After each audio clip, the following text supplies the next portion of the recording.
Good morning, everybody. Good morning. Happy first 100 days. Before we begin, I want to acknowledge that the bipartisan Take It Down Act passed the House last night. This important legislation was championed and guided through Congress by our wonderful First Lady, Melania Trump, including through her direct advocacy on behalf of survivors during her passage efforts. The Take It Down Act criminalizes the publication of non-consensual intimate imagery and requires social media and similar websites to remove such content within 48 hours of notice from a victim. The First Lady thanks all those who voted in favor of this important legislation, and the President looks forward to signing it when it arrives on his desk.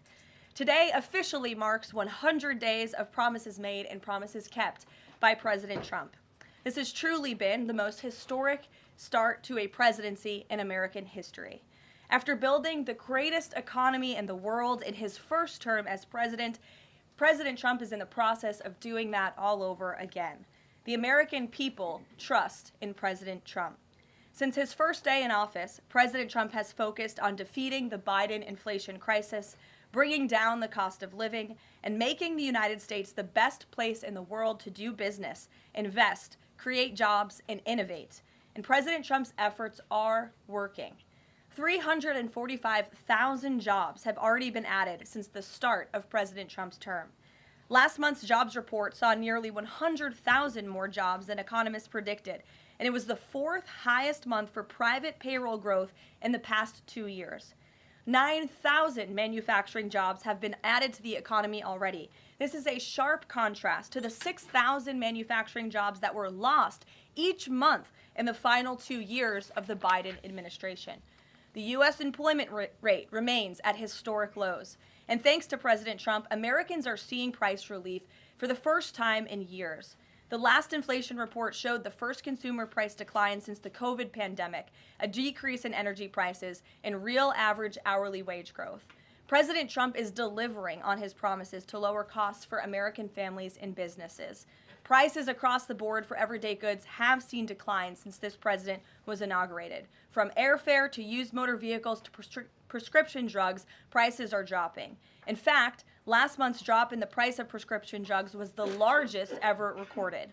And after Joe Biden botched the response to the bird flu, President Trump and Secretary Yellen's aggressive plan have brought down wholesale egg prices more than 50% from Inauguration Day. President Trump ended Joe Biden's reckless war on American energy and fossil fuels and has restored American energy dominance. And Secretary Wright, Secretary Doug Burgum are working hard on that effort every single day. Oil and gas prices are now way down because of this bold approach. Gasoline prices down 7%. Energy prices are also down as well. The Department of Interior just announced a new offshore drilling policy that will boost oil production in the Gulf of America by 100,000 barrels per day. On the deregulation front, President Trump is committed to cutting senseless red tape, especially for America's small business owners who are the backbone of our economy. We know cutting regulation leads to lower costs and higher growth. The mass deregulation effort by this administration will help usher in the golden age of America, which is underway. Immediately upon taking office, President Trump blocked all of the unfinalized Biden-era rules, saving Americans more than $100 billion, or $2,100 per family of four over the next decade. And the president also launched a bold multi-agency effort to roll back existing federal regulations that drive up the cost of living on hardworking families.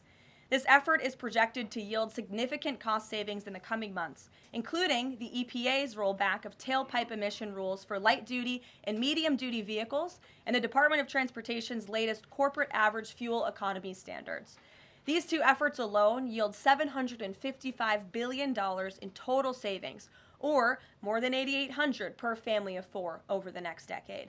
In total, the combined savings from all of these actions equal just over $935 billion, or nearly $11,000 in real savings per family of four per the coming decade.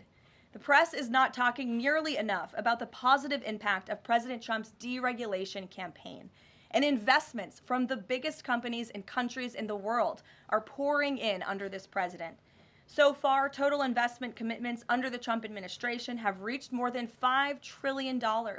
including $500 billion from Apple in US-based manufacturing and training, $500 billion from NVIDIA in AI infrastructure, $100 billion from TSMC and US-based chips manufacturing, and the $500 billion private investment by OpenAI, Oracle, and SoftBank in AI infrastructure as well. All of these investment commitments are estimated to generate at least 451,000 new high-paying jobs for American workers and families.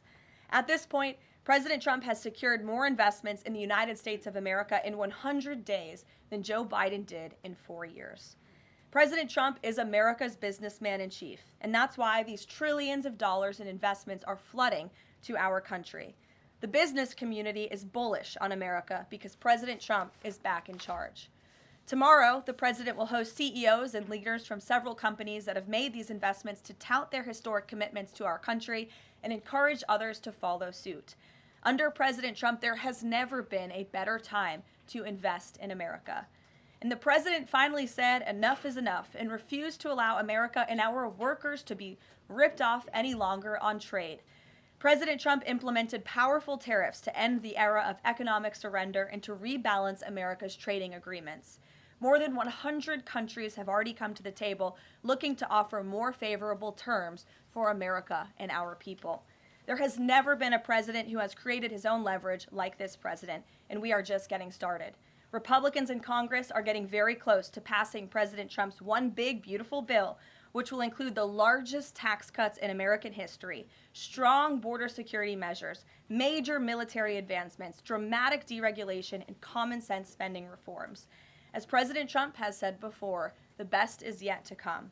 For more on President Trump's economic successes so far and the plans ahead, I want to pass it off to our incredible Treasury Secretary Scott Bessent, who is here today, and we will open it up to questions. In our new media seat, we have Brendan Peterson, the financial services reporter for Punchbowl News. Punchbowl News covers power, people, and politics based in Washington, D.C., laser focus on Capitol Hill, the politics of legislating, founded in 2021, and it is the first newsletter that Capitol Hill and the White House reads every morning in the middle of the day and throughout the evening. Thanks for being here with us, and we'll start with you today. Thanks so much for being here. I have a question for Secretary Bessent. On tariffs, the president said over the weekend that we are hoping that maybe tariff revenues could replace income tax. But we also keep hearing about the deals that the administration is pursuing. So my question is, what is the White House's ultimate objective here? Do you want to have long-term tariff revenue or deals that might reduce those tariffs? I think it's a combination of both. So we're going to take in long-term tariff revenue. We put a process in place. We have 18 important trading relationships. We will be speaking to all of those partners, or at least 17 of them, over the next few weeks. Many of them have already come to Washington. What President Trump is referring to is the ability for tariff revenue to give income tax relief. And I think there's a very good chance that we will see this in the upcoming tax bill. The president campaigned on no tax on tips, no tax on Social Security, no tax on overtime, and the restoring interest deductibility for autos, for American-made autos. So tariff income could be used for tax relief on all those immediately.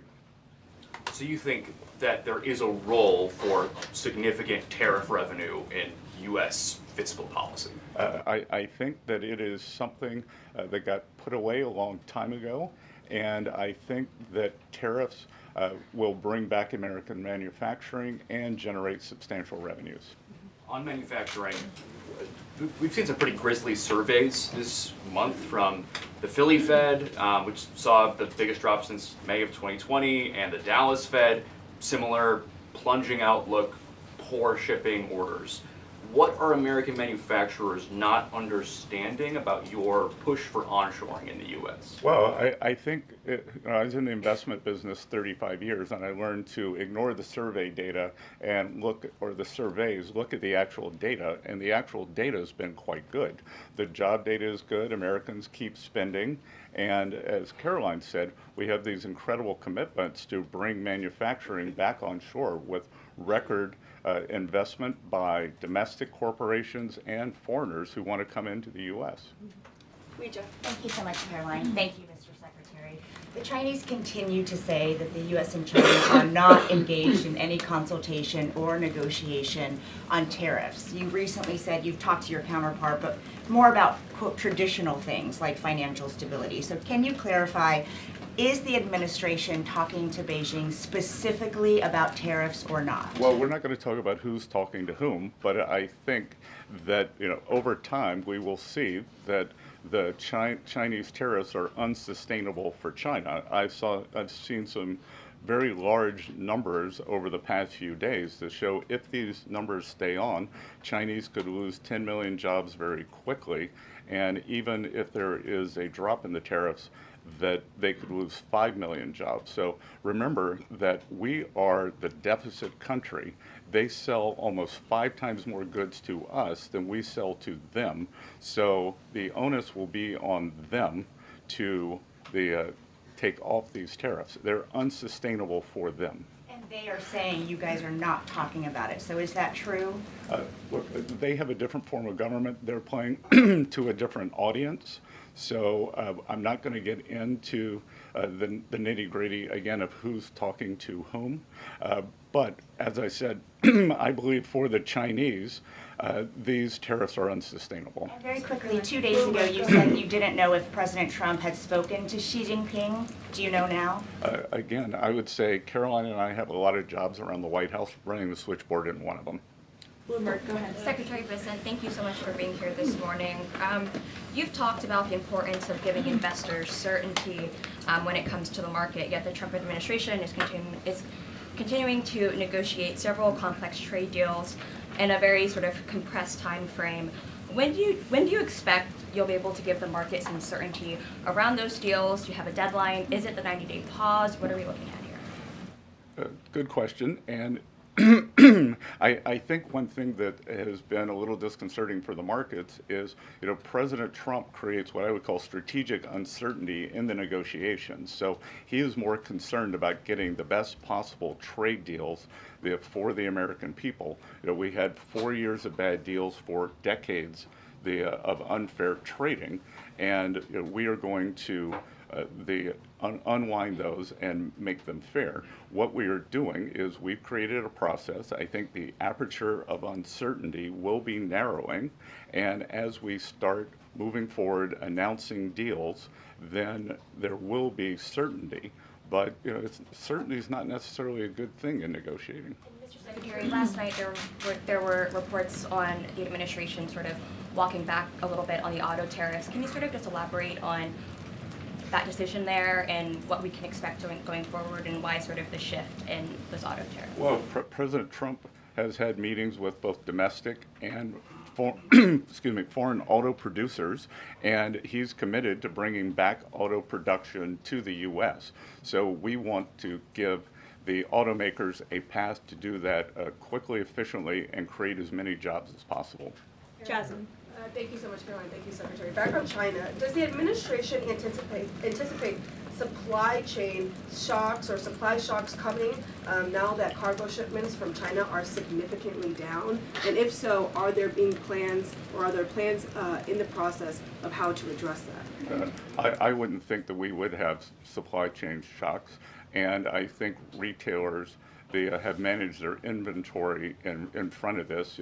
I speak to dozens of companies, sometimes daily, but definitely weekly, and they know that President Trump is committed to fair trade and have planned accordingly.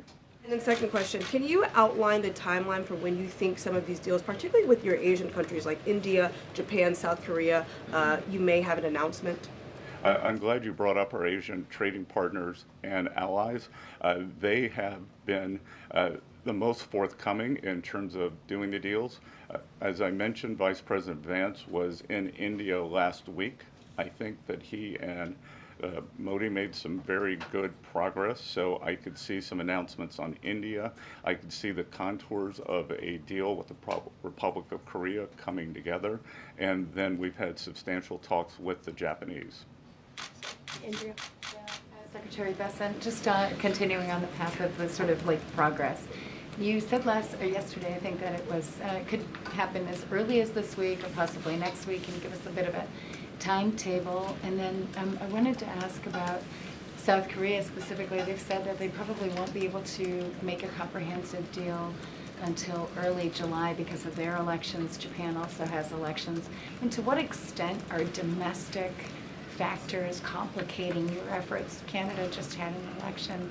You know, are you seeing that you might have to think about delaying the 90 days? Well, I would actually take the opposite tact, that I think from our talks that these governments actually want to have the framework of a trade deal done before they go into elections to show that they have successfully negotiated with the United States. So we are finding that they are actually much more keen to come to the table, get this done, and then go home and campaign on it. Sean? I'm sorry, did you have a comment on whether something could happen this week or next week? For a deal. So, you know, you said yesterday. Again, I think that we are very close on India. And in India, just a little inside baseball, India, in a funny way, is easier to negotiate with than many other countries because they have very high tariffs and lots of tariffs. So it's much easier to confront the direct tariffs when as we go through these unfair trade deals that have been put in over decades, that the non-tariff trade barriers can be much more insidious and also harder to detect. So a country like India, which has the posted and ready tariffs, it's much easier to negotiate with them. So I think the India negotiations are moving well. Sean, go Hi, ahead. Mr. Secretary. So it was reported this morning that Amazon will soon display a little number next to the price of each product that shows how much the Trump tariffs are adding to the cost of each product. So isn't that a perfect crystal clear demonstration that it's the American consumer and not China who is going to have to pay for these policies? I will take this since I just got off the phone with the president about Amazon's announcement. This is a hostile and political act by Amazon. Why didn't Amazon do this when the Biden administration hiked inflation to the highest level in 40 years?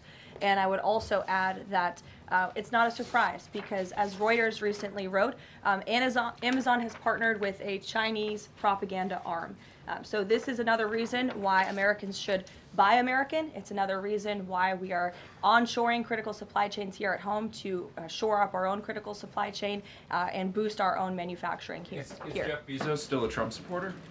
Look, I will not speak to the president's relationships with Jeff Bezos, but I will tell you that this is certainly a hostile and political action by Amazon. And Secretary, if you have anything to add. Yeah, I would also add that the bringing down the terrible Biden inflation has been a priority for the first 100 days of the Trump administration, and President Trump has done a great job of leading that. Since January 20th, interest rates, mortgage rates are down, gasoline and energy prices are down. We're expecting the further decreases. And as Caroline said, the big tax on consumers that goes unnoticed is deregulation or regulation, and we are deregulating and bringing that down. So, from a household income point of view, we would expect real purchasing increases. We've seen them over the first 100 days, and we would expect that to accelerate. We are doing peace deals, trade deals, tax deals, and deregulating. And the deregulation is a longer lead time, but I think by the third and fourth quarters, that's really going to kick in. Kelly, go ahead. Thank you, Caroline. A question for you and Secretary Bessent. We talk a lot about volatility and uncertainty in the marketplace, and the president has stated all along that he's more concerned about mainstream America, the American worker. You just talked about deregulation and this entire fair trade and reciprocals. What is your message to the American people in terms of letting them get through this disturbance and the outcome being greater and a greater good for the American worker, the American people, the American families? I would say trust in President Trump. There's a reason he was reelected to this office. It's because of the historic success of his economic formula in the first term, and as I laid out at the beginning of the briefing and the Secretary has talked about and the President talks about every day, there's a proven formula that works. Massive deregulation, energy independence, and tax cuts, which are coming. And the Secretary is working very hard on that with our counterparts on Capitol Hill. If you want to talk about that, that's a huge deal to put more money back into the pockets of hardworking Americans. As for the fair trade deals the President is trying to negotiate, he's not just righting the wrong of the mess that he inherited from the past 4 years of the Biden administration. This is a mess that has been created for the past 4 decades that has sold out the middle class, that has moved jobs overseas. You think about our heartland, middle America, what towns used to look like, what they look like today. President Trump wants to restore the golden age, and it's a process to do that. And that process is underway, but he's put together a fantastic trade team. Secretary Bessent, Secretary Lutnick, Jamieson Greer, all working incredibly hard on this effort 24/7. But tax cuts are coming, and that's key. And Mr. Secretary, why don't you talk a little bit about that? Yep. So it's really a three-legged stool in the economic policy. It's trade, it's tax, and it's deregulation. So we are in the midst of addressing, as Caroline said, these long-term trade imbalances. The tax bill is going much better than I would have thought when I took office on January 28th, and that's through President Trump's leadership. That Speaker Johnson, Leader Thune are united. Speaker Johnson, we had a very good meeting yesterday with somebody called the Big Six, NEC Director Kevin Hassett, myself, Speaker Johnson, Leader Thune, Committee Chairman Jason Smith, and Senator Crapo. And the tax bill is moving forward. It is going to give permanence to the 2017 Tax Cuts and Job Act, which will, back to the question on certainty, it will give American business certainty, it will give American people certainty, and then President Trump is also adding the things for working Americans that is talked about earlier: no tax on tips, no tax on overtime, no tax on Social Security, making auto payments deductible. So that will substantially address the affordability crisis. And the other thing that I would note, and back to data, is that the Vanguard, one of the largest money management firms in America, said that over the past 100 days, 97% of Americans haven't done a trade. And in fact, individual investors have held tight while institutional investors have panicked. So individual investors trust, investors trust President Trump. Megan, in the back. Thank you both. Can you detail for us exactly what we should expect as far as relief on the auto tariffs front? And then further, Mr. Secretary, should we expect other industries to also get relief the way we've now seen for auto and tech as well? I'm not going to go into the details of the auto tariff relief, but I can tell you that it will go substantially toward reshoring American auto manufacturing. And again, the goal here is to bring back the high quality industrial jobs to the U.S. President Trump is interested in the jobs of the future, not the jobs of the past. We don't need to necessarily have a booming textile industry like where I grew up again, but we do want to have precision manufacturing and bring that back. And another important, very important function of this that does not get talked about enough is national security. President Trump, his overriding concern and belief is that economic security is national security is economic security. And we saw during COVID that our supply chains got cut off. And we need to bring back a lot of those supply chains, whether it's in semiconductors, medicines, the steel, and we have to onshore those. So it's a combination of making trade free and fair and remedying this gaping national security hole that he was left with. If I could on China. I would just add, Megan, the President will sign the executive order on auto tariffs later today, and we will release it as we always do. Go ahead. Secretary, can you update on the negotiation with the European Union, and is it hard to negotiate with the European Union? Pardon? Do you have any updates on the negotiation with the European Union? I'm more involved in the Asian negotiations. My observation would be, goes all the way back to Henry Kissinger's statement, when I call Europe, who do I call? So we're negotiating with a lot of different interests. Some of the European countries have put on an unfair digital service tax on our big internet provider. France and Italy, other countries, Germany and Poland, don't have that. So we want to see that unfair tax of one of America's great industries removed. So it's going to be a give and take. So they have some internal matters to decide before they can engage in an external negotiation. Edward. Thanks, Caroline. Mr. Secretary, so contacts I have in the business community say that they're basically frozen for long-term investment because of the uncertainty around tariffs. How long do you think President Trump has to make a deal before there's damage to the economy? Look, I think that what we're seeing is that business leaders, they've gone into a pause, and I think we're going to give them great certainty on this tax bill. And I think over the next couple of weeks, as I said, we have 18 important trading relationships. We'll put China to the side. 17 they are in motion. And then, as I said yesterday, I think there's a very good chance we're going to get this tax bill done. And the tax bill is going to be very powerful for domestic U.S. investment. So what we are going to do, one of the most powerful parts of President Trump's 2017 tax bill was full expensing of equipment. We are going to make that, as President Trump said in his speech to Congress, that will be retroactive to January 20th. The other thing that we are looking to add is full expensing for factories. So bring your factory back. You can fully expense the equipment and the building.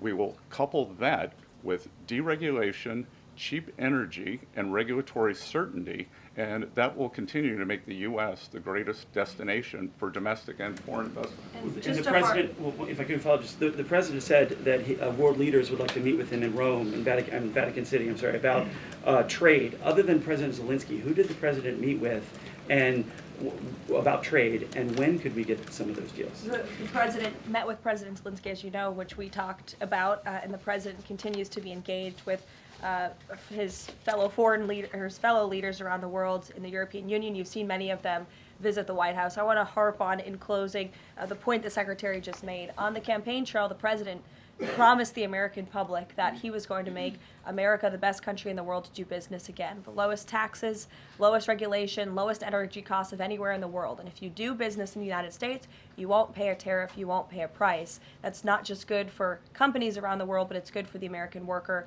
That's what this team is focused so hard on every day. We have work to do. The golden age of America is underway, but as I pointed out in the beginning, there's a lot of reason for the American consumer, the American CEO, the American small business owner to be confident and optimistic about this president and where we're headed. So you will hear more from the president himself later this evening. He is traveling to Michigan, as you all know. He'll make a stop at the Air Force Base with Governor Whitmer, and then we will head to a rally tonight where you'll hear more from him directly.